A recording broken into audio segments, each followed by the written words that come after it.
The ancient brass bell above the door chimed one last time as my cousins strode out of Harrison's Antiquities and Curiosities, their laughter echoing off the cramped shelves of what was now my inheritance. I stood alone in the dimly lit shop, surrounded by what they called worthless junk, my Uncle Theodore's lifetime collection of antiques and artifacts. "Have fun with your pile of dust, Sophie," Jennifer's voice carried through the door. "While you're cleaning, we'll be renovating the mansion." I ran my fingers along a nearby mahogany display case, leaving trails in the dust. At 32, I was the black sheep of the Harrison family, the one who'd chosen to study archaeology instead of business, who'd spent years on digs while my cousins climbed corporate ladders. Now, Uncle Theo's death had brought us all back to Boston, and his will had shocked everyone. To my beloved niece, Sophie Harrison, I leave my antique shop and all its contents the lawyer had read yesterday while my aunts and cousins sat in stunned silence. To Jennifer and Michael Harrison, I leave the family mansion and its grounds, along with my liquid assets. The monetary difference was staggering. The mansion alone was worth millions, not counting Uncle Theo's substantial bank accounts. The shop? It had been struggling for years, barely breaking even. My cousins thought Uncle Theo was punishing me with this gift, but they didn't know Uncle Theo like I did. I remembered the summer afternoons I'd spent here as a child, listening to Uncle Theo's stories about each artifact. He taught me to see beyond the surface, to understand that value wasn't always measured in dollars and cents. "Every object has a story," he'd say, his eyes twinkling behind wire-rimmed glasses. "You just have to know how to read it." Now, standing in the fading afternoon light, I could almost hear his voice among the shadowed shelves. The shop was exactly as he'd left it, a maze of display cases and wooden cabinets, filled with everything from Victorian silverware to ancient Egyptian scarabs, reproductions, of course, or so we'd always thought. I made my way to his office at the back of the shop, navigating the narrow aisles with practiced ease. The small room was a testament to organized chaos. Books stacked in precarious towers, maps covering every inch of wall space, and his beloved roll-top desk dominating the corner. That's when I noticed something odd. The ancient Persian rug, the one Uncle Theo had always said was his most valuable possession, was slightly askew. In 20 years of visiting this office, I'd never seen that rug out of place. Uncle Theo had been almost obsessive about its positioning. Kneeling down, I rolled back the heavy fabric. There, carved into the wooden floorboard, was a small symbol. A circle within a square, exactly like the pendant Uncle Theo had always worn. The one that had mysteriously disappeared after his death. My heart began to race. Uncle Theo had been more than just an antique dealer. He'd been a scholar, a collector of mysteries, and I'd always suspected something more. His stories had often hinted at secret societies and hidden treasures, tales I dismissed as flights of fancy. But now, I ran my fingers over the carved symbol, remembering something he told me years ago. "Sometimes, Sophie, the greatest treasures are hidden in plain sight. You just need the right key to see them." The key, the strange brass key he'd left me in his will, along with a cryptic note I hadn't yet opened. I'd assumed it was to the shop's front door, but now. I pulled both items from my bag, the ornate key with its unusual teeth, and the sealed envelope with my name written in Uncle Theo's elegant hand. The paper was thick, expensive, with that same circle and square symbol watermarked in the corner. My hands trembled slightly as I broke the seal and unfolded the letter. "My dearest Sophie, if you're reading this, then two things have happened. I've left this world for the next great adventure, and you found the mark beneath the Persian rug. I always knew you would. You have the gift, the ability to see what others miss. What I'm about to tell you must remain secret. Your cousins, your aunts, the entire family, they cannot know. Not yet. The shop isn't just a shop, Sophie. It's a gateway, a repository of secrets that go back centuries. The Antiquarian Guild has protected these secrets for generations, and now that responsibility passes to you. But beware, there are those who would kill for what lies hidden here. Trust no one until you've seen the truth for yourself. Use the key, follow the signs, and remember what I taught you about reading the stories in objects. The first step is behind my bookshelf, the one with the treatise on Mediterranean pottery. The key will fit a lock you cannot see until you know where to look. All my love and all my trust, Uncle Theo. P.S. If Jennifer and Michael are being their usual charming selves about the inheritance, don't let it bother you. They have no idea what they've missed. I read the letter 3 times, my mind spinning. The Antiquarian Guild. Hidden secrets. It sounded impossible, like something from a movie. But Uncle Theo had never been one for practical jokes, and that symbol. Standing up, I moved to the bookshelf he'd mentioned. It looked ordinary enough, old volumes on pottery, archaeology, and art history. But when I ran my fingers along the edges, I felt something. A slight irregularity in the wooden frame, right at eye level. Looking closer, I noticed tiny marks carved into the wood, so faint they were nearly invisible. They formed a pattern similar to the one on the floor, but more complex. In the center was a small depression that looked like. My hands shaking, I inserted the brass key. It fit perfectly. But before I could turn it, I heard voices outside the shop. Loud, angry voices. Through the office window, I saw 3 men in dark suits examining the shop's facade. They weren't family, and they definitely weren't customers. "The old man's dead," one said, his voice muffled through the glass. "If it's here, now's our chance." I froze, the key still in the lock. Uncle Theo's warning echoed in my mind. There are those who would kill for what lies hidden here. The bell above the shop door chimed. They were inside. I had seconds to decide, turn the key and step into whatever mystery Uncle Theo had left for me, or face the men who were even now making their way through the shop. The key turned silently in the lock, and everything I thought I knew about Uncle Theo, about my inheritance, about reality itself, was about to change forever. Because what I found behind that bookshelf would not only solve a centuries-old mystery but would also put me in the crosshairs of people far more dangerous than my spoiled cousins. People who would stop at nothing to claim what Uncle Theo had protected for so long. But I'm getting ahead of myself. To understand what happened next, you need to know about the summer I turned 12, when Uncle Theo first showed me the secret language of symbols hidden in everyday objects. When he first hinted at the true purpose of his little antique shop. And most importantly, you need to know about the ancient society that had been watching our family for generations, waiting for someone like me to finally unlock the truth. The bookshelf swung silently inward, revealing a narrow passage that shouldn't have existed in a building I thought I knew by heart. Behind me, heavy footsteps approached the office. I slipped through the opening, pulling the shelf closed just as shadows appeared under the office door. The passage was pitch black for a moment before soft lights activated along the floor, revealing a metal staircase descending into the earth. The air was cool and dry, carrying a faint scent of old paper and something else.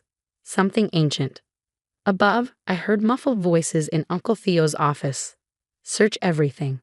The old man must have left some clue about the collection's location. I descended the stairs as quietly as possible, counting the steps. 27. Uncle Theo's favorite number. At the bottom, I found myself in a room that defied belief. It was vast, far larger than the shop's foundation should have allowed. Climate-controlled glass cases lined the walls, filled with artifacts that made my archaeological training scream in disbelief. These weren't the reproductions we displayed upstairs. These were real. A perfectly preserved Greek amphora from the 5th century BCE. A complete set of samurai armor that predated the Kamakura period. Celtic torques that still gleamed with their original gold. And in the center of the room, a massive wooden table covered in maps, documents, and a state-of-the-art computer system that hummed quietly. "Oh, Uncle Theo," I whispered, "what were you really doing all these years?" On the table lay a leather-bound journal, recently used. I recognized Uncle Theo's handwriting. Final entry. They're getting closer. The Brotherhood thinks the collection is just artifacts, but they don't understand its true purpose. Sophie will figure it out. She has the gift, just like her grandmother did. The pattern in the Byzantine mosaic will lead her to. The entry ended abruptly. Next to the journal sat an old photograph I'd never seen before. Uncle Theo, decades younger, standing with a group of distinguished-looking people in front of an ancient temple. They all wore pendants with the circle and square symbol. A loud crash echoed from upstairs. They were tearing the office apart. I quickly scanned the room, looking for anything that might explain what I'd stumbled into. My eyes landed on a Byzantine mosaic fragment mounted on the wall. The one mentioned in Uncle Theo's final entry. Unlike the other artifacts, this piece seemed wrong somehow.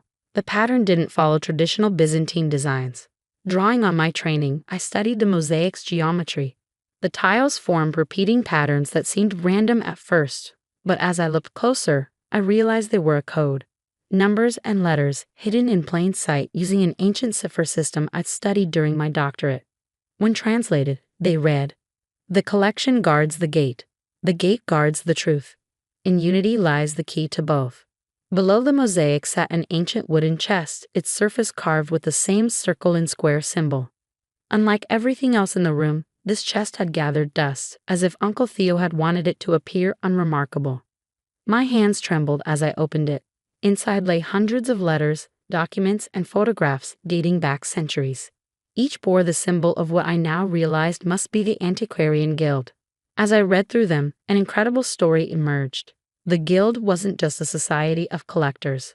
They were guardians protecting artifacts that proved an alternative history of human civilization. Evidence of advanced ancient knowledge that could revolutionize our understanding of the past, and possibly threaten the foundations of modern power structures. A sealed envelope addressed to me sat at the bottom of the chest. Inside was a USB drive and another note from Uncle Theo. "Sophie, if you're reading this, you found the true inheritance. The collection isn't just artifacts, it's proof. Proof that human civilization is far older and more advanced than we've been led to believe. Proof that certain technologies and knowledge have been rediscovered and lost multiple times throughout history.